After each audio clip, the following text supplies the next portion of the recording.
నేను హాస్పిటల్ దగ్గర నిలబడున్నా, మీరు నమ్మరేమో నేను చెప్పే మాట. హాస్పిటల్ దగ్గర నిలబడి ఉంటే ఒక శవాన్ని గోను సంచులో కట్టి డిక్కిలో పెడుతున్నారండి.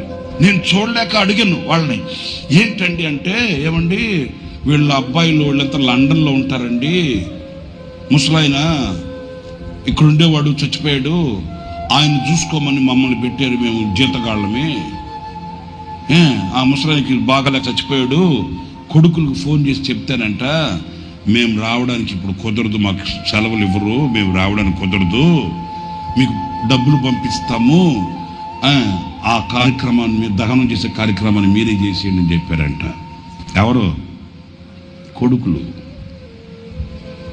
మేము రావడానికి, లండన్ నుంచి రావడానికి కుదరదు, మేము డబ్బులు పంపిస్తాము, ఆ శవాన్ని తీసుకెళ్ళిపోయి, చచ్చిపోయిన మా నాన్న తీసుకెళ్ళిపోయి దహన కార్యక్రమం చేసేయండి అని చెప్తే నా కళ్ళతో చూసిన సత్యం చెప్తున్నా. ఆ జీతగాళ్ళు ఆ సచిన శవాన్ని గోని సంచులో కుక్కి డిక్కీలో పెడుతున్నారండి. ఆ తండ్రి ఎన్ని వ్యయ ప్రయాసాలు పడి కడుపు కట్టుకొని నోరు గుట్టుకొని రూపాయి పోగేసి పెద్ద చేస్తే కదా నువ్వు లండన్కి వెళ్ళింది.